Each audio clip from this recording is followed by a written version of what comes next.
आत्मीय भाइयों एवं बहनों, कैसे हैं आप? पुस्तक अच्छी लग रही होगी। आइए सुनते हैं, संपदाएं बढ़ाएं पर शालीनता न खोएं। पंडित श्री राम शर्मा आचार्य जी के महत्वपूर्ण विचारों पर स्वाध्याय, सत्संग, चिंतन, मनन करें और वस्तु स्थिति को समझते हुए इस पर विचार करें।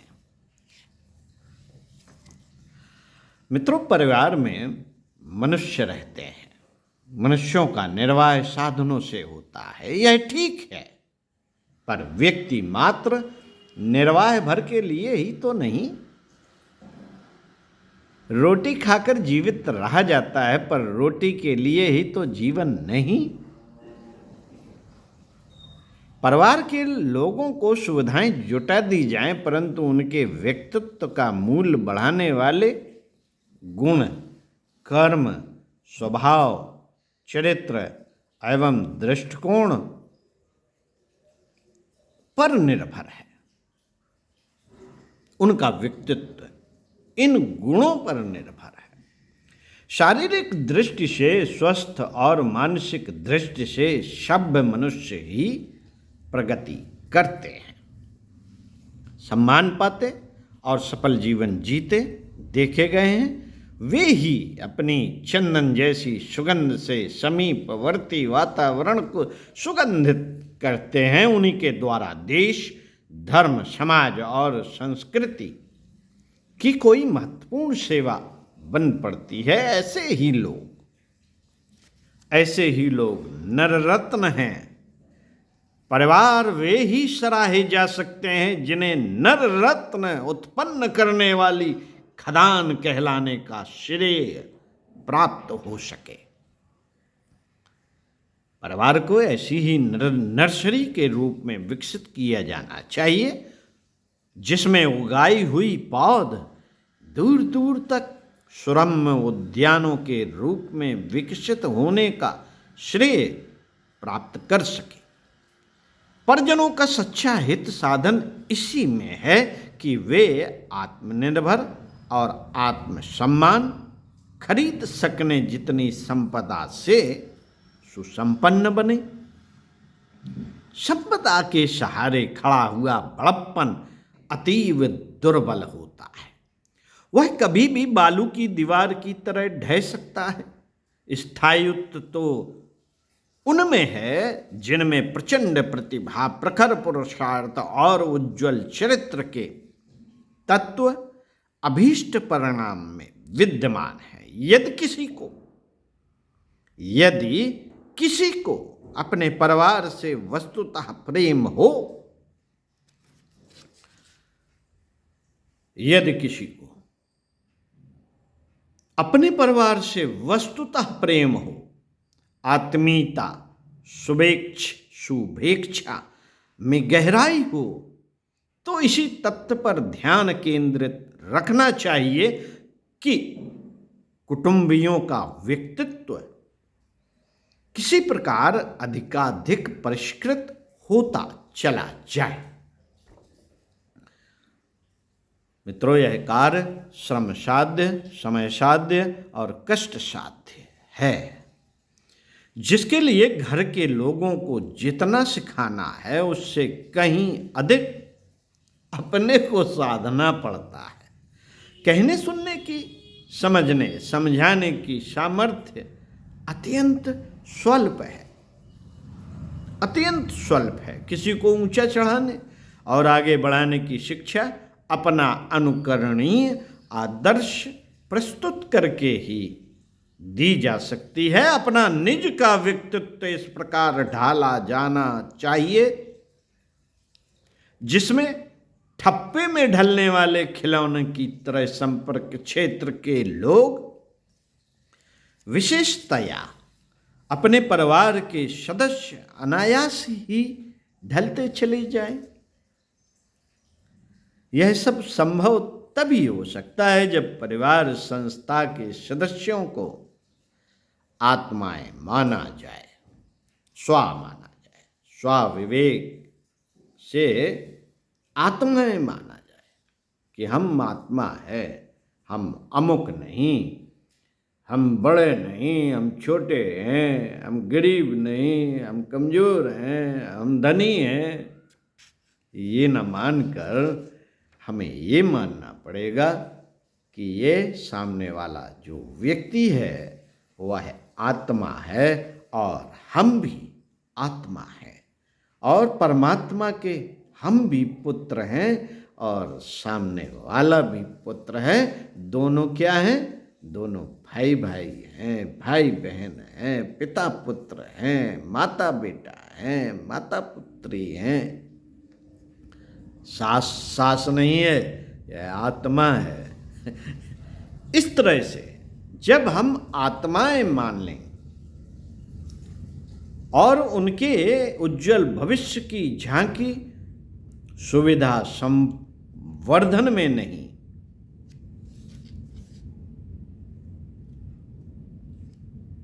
और सामने वाली आत्मा की भविष्य की झांकी सुविधा संवर्धन में नहीं है कि आपने तमाम सुख साधन जुटा लिए तो वो सुविधा संपन्न हो जाएंगे, ऐसा ना मानकर, वरन उसके व्यक्तित्व की उस उत्कृष्टता के तत्व गुण संवर्धन के साथ संबद्ध समझी जाए। साथियों, समाज हित के बारे में आमतौर से इतना ही सोचा जाता है कि गरीबी, बीमारी, अशिक्षा आदि अभावों को दूर करने भर से पिछड़ापन दूर हो जाएगा और समृद्धि के साथ साथ सुख शांति भी बढ़ती जाएगी। यहाँ यह समझा जाना चाहिए कि समृद्धि संवर्धन की आवश्यकता स्वीकार करने और उन प्रयासों के प्रोत्साहन का समर्थन करते हुए भी इतने भर को पर्याप्त नहीं कहा जा सकता। इतने भर को पर्याप्त नहीं कहा जा सकता। सज्जनता, शालीनता, दूरदर्शिता, सहकारिता जैसी सत्प्रवृत्तियों को सुविकसित न किया जा सका तो फिर भौतिक दृष्टि से कितनी ही अधिक उन्नति कर लेने पर भी कोई देश या समाज सच्चे अर्थों में बलिष्ठ ना बन सकेगा। जहाँ चारित्रिक दुर्बलता, संकीर्ण स्वार्थपरता जैसी दुष्प्रवृत्तियां पनप रही होंगी, वहाँ संपन्नता के रहते हुए भी किसी को चैन न मिल सकेगा और दरिद्रता से भी गई गुजरी स्थिति बनी रहेगी।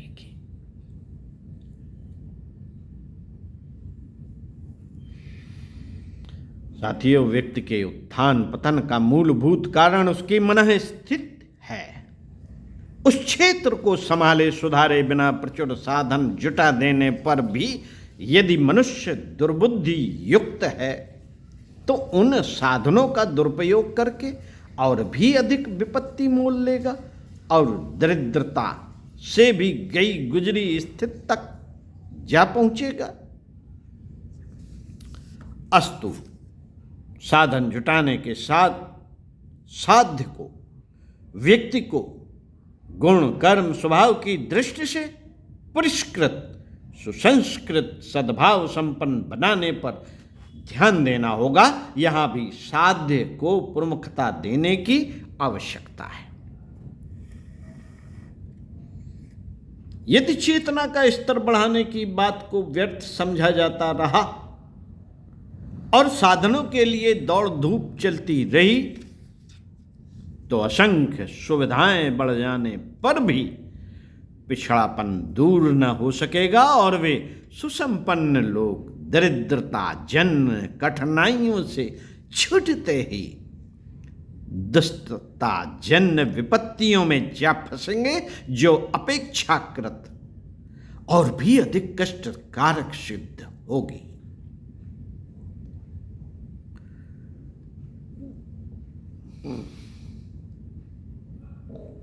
मित्रों, साधन संपन्न देशों में जो कुछ दिखाई दे रहा है और जिसकी चर्चा प्रारंभिक पंक्तियों में की गई है, इस तथ्य का प्रत्यक्ष उदाहरण है। विचारशील लोग कोई भी कदम, कोई भी मार्ग अपनाने से पहले उसके तथ्य पर अनेक तरह से विचार कर लेते हैं, पर यहां तो बुद्धिमत्ता का तकाजा मात्र यह है कि वस्तु स्थित सामने रहते हुए भी हम सभ्यता पाते हैं या नहीं। आज हमारे अध्यात्म प्राण देश में पश्चिमी जीवन की चकाचौंध बुरी तरह छाई हुई है। लोग उसी ओर अंधे दौड़ रहे हैं। साधनों की प्रचुरता बढ़ाई जाए, संपत्ति कमाई जाए, इसमें हानि रत्ती पर भी नहीं, किंतु यदि प्रगति पर शालीनता का नियंत्रण न रहा तो हमारी स्थिति भी वही हो सकती है जिसके कारण पश्चिमी देश तड़फड़ा रही है। हम भी वैसे ही हो जाएंगे। समझदारी इसी में है कि हम अधिक उपार्जन की बात सोचने से पूर्व अपनी जीवन नीति इस प्रकार बनाएं जिसमें आध्यात्मिकता, आदर्शवादिता और चरित्र निष्ठा का संपूर्ण समावेश हो।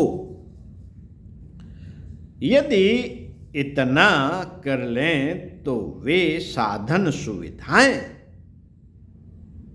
सही अर्थों में शांति, संतोष और प्रसन्नता दे पाएंगे, इससे पूर्व नहीं। यही भूल आत्मिक प्रगति के क्षेत्र में होती रही है। उपासना परक कितने ही चित्र विचित्र कर्मकांडों की भरमार की जाती रहती है। साधन का स्वरूप क्रिया कृत्यों तक सीमित रहता है। उतने को ही पर्याप्त मानकर सिद्धि, चमत्कार की, स्वर्ग मुक्ति की, आत्म साक्षात्कार, ईश्वर दर्शन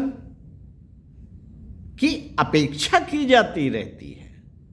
यहां भी साधना परक साधनों को ही सब कुछ मान लिया गया है। साध्य आत्मा है। आत्मा को निर्मल एवं प्रखर बनाया जाए, उसकी भावनात्मक, विचारात्मक एवं क्रियात्मक दिशाधाराओं को उत्कृष्टता के साथ नियोजित करके देवत्व स्तर तक पहुंचाया जाए, इसकी ओर उपेक्षा बढ़ती जाए, फलतः वह लक्ष्य प्राप्त नहीं होता जिसके लिए आध्यात्म साधनाएं की जाती हैं। मित्रों, हम साध को प्रमुखता दें, उसे परिपुष्ट बनाने का ध्यान रखें। साधनों की आवश्यकता साध्य का परिपोषण करने के लिए करें तो प्रयत्न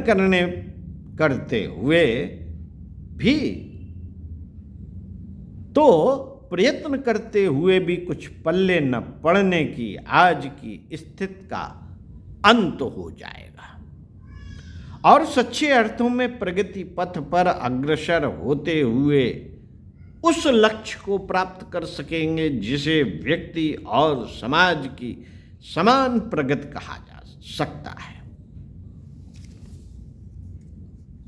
ओम शांति।